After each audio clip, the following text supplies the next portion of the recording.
So mga sign ng isang lalaki ay seryoso sa inyo at willing na siyang makipagrelasyon habang buhay. So nakakakilig malaman yung mga signs na ito. Pero sana mga kamamay, makita nyo ito sa inyong mga partner, sa inyong mga manliligaw, sa inyong mga lalaki sa buhay. So wag natin masyadong patagalin ito mga kamamay. Ano nga ba yung mga sign ng isang lalaki seryoso sa inyo? At kayo na talaga yung willing silang makipagrelasyon habang buhay. So number 1, hindi kanya binibigyan ng isipin at maraming problema. Kapag ka ang isang lalaki, mga kamamay, ay hindi nagbibigay ng problema, isipin, o hindi niya hinahayaan na palagi kang lumuha dahil sa mga troubles, dahil sa mga problemang inihahatid sa iyo, ibig sabihin, binibigyan kanya ng kapanatagan ng isipan, kapanatagan ng loob, malamang sa malamang, ang isang lalaki ay seryoso sa inyo. Mahal kayo ng isang lalaki at talagang willing na talaga siyang makipagrelasyon sa inyo ng habang buhay. Sapagkat inaalagaan ng isang lalaki ang inyong damdamin para hindi ka masaktan, para hindi ka lumuha, para hindi ka umiyak. Sapagkat para sa isang seryosong lalaki, ang inyong luha ay napakahalaga. Ang inyong mga pighati at stress ay napakahalaga sa isang lalaki hanggat maaari ayaw nila yung makita. Kaya't iniiwasan nila na magbigay ng mga problema o mga troubles sa inyo. At isa yan mga kamamay sa mga bagay na ginagawa ng isang lalaki sa inyo kung siya ay seryoso at willing ng makipagrelasyon habang buhay. So number 2, willing siya na ayusin lahat ng problema sa tuwing mag-aaway o magkakatampuhan kayo.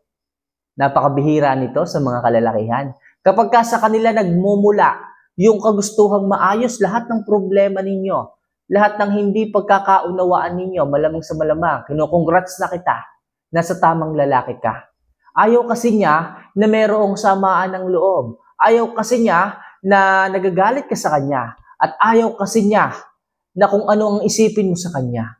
Sapagkat ang gusto niya ay magkaroon ng isang huwaran na kagaya niya pagdating sa isang relasyon.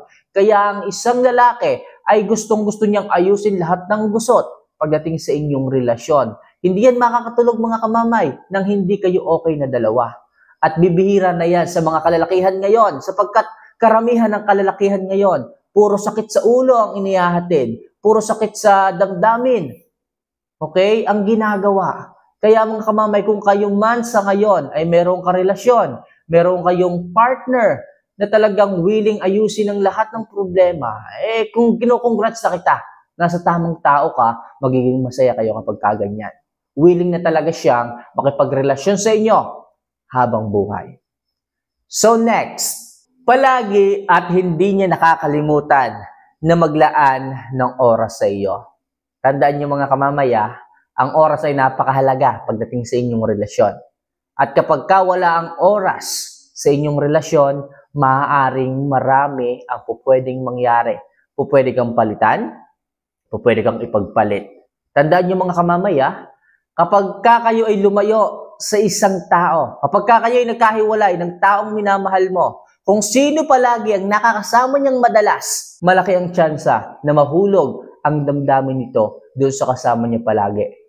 Kung palagi siyang binibigyan ng oras ng isang tao, ng isang lalaki o ng isang babae, malamang sa malamang, kung sino yung palagi nakakasama niya, doon siya mahuhulog. Kaya ang daming mga relasyon ang nasisira sa tuwing nagkakalayong isang magpartner kapag nag-iibang bansa. Kasi mas nakaka-focus sila doon sa kanilang mga kasama doon kasi yun yung nakakapagbigay ng oras sa kanila. Kaya napakahalaga ng oras Kapag hindi niyo po binigyan ng oras ang isang tao, malamang sa malamang, hahanapin niya ito sa ibang tao. At ayoko na mangyari yun mga kamamaya.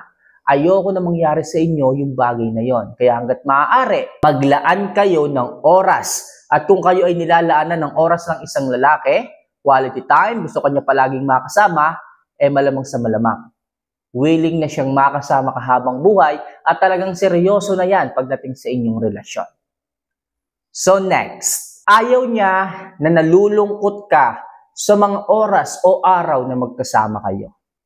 Kapag kaganyan ang pananaw ng isang lalaki, ayaw niya na nalulungkot kayo, minsan na nga lang kayo magkasama, minsan na nga lang siyang umuwi ng bansa, puro ka-toxic ang panghihatid sa iyo.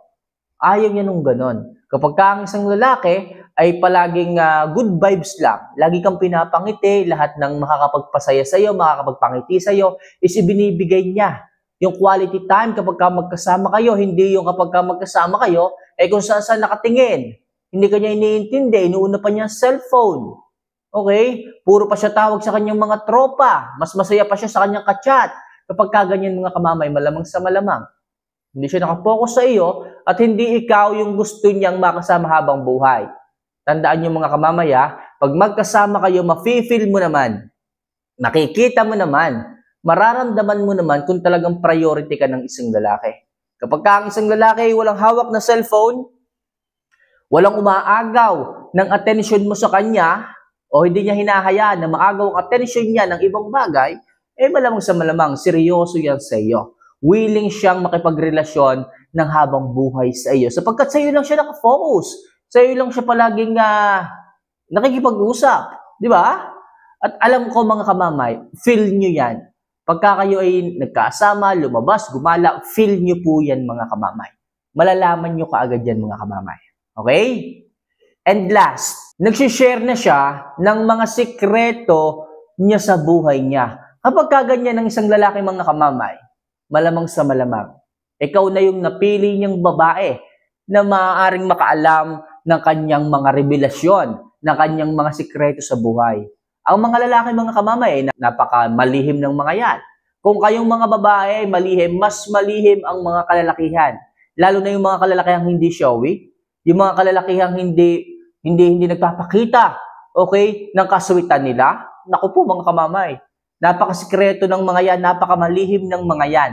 Pero kung dadating ang panahon, ang oras na sila mismo ang mag-share sa inyo ng kanya o ng kanilang mga sikreto sa buhay, mga sikretong hindi nila masasabi sa kung sino pa man, malamang sa malamang, ino-congrats na kita. Nasa tamang tao ka. Kapag kasi ang isang sikreto ay isinare mo sa isang tao, sa isang babae, sa isang lalaki, malamang sa malamang, malaki ang tiwala niya sa iyo. Malaki ang pagmamahal niya sa iyo. Di ba? Ang hirap kasing magtiwala eh. Ang hirap kasing mag-share ng sikreto sa iba. Tandaan niyo, sikreto yan. Sikreto yan na hindi po pwedeng mabunyag ng basta-basta. At kapag ikaw ang napili ng isang lalaking mapag-sharean yan, para sa akin, isa yan sa sikreto o tips para malaman mo na seryoso ang isang lalaki sa iyo at ang isang lalaki ay willing na makasama ka habang buhay. Ikaw nga tatanungin ko kamamay, mag-share ka ba ng sikreto sa ibang taong hindi ka naman sigurado? Mag-share ka ba ng inililihim mo sa isang tao na hindi ka naman siguradong safe ba? Di ba? So, di ba hindi? Di mo rin gagawin yon kasi nga, wala kang tiwala. Okay? Pero kung ikaw yung tao, yung babaeng napili na mapag-sharean ng mga sikretong yan, malamang sa malamang, ikaw yung tinutumbok niyang gustong makasama habang buhay. Walang lalaki ang gustong mag-share ng kanyang karanasan, ng kanyang sikreto sa mga walang kwentang tao. Sa mga basta-bastang tao lang. Sikreto yan at kailangan niyang ingatan. So, yun lang muna sa ngayon mga kamamay, ang mga signs para malaman nyo na ang isang lalaki ay seryoso at willing na siyang makipagrelasyon habang buhay sa inyo. Sigurado ako mga kamamay, pag nakita nyo po itong lahat ng tips na to sa isang lalaki, malamang sa malamang. Napakaswerte mo.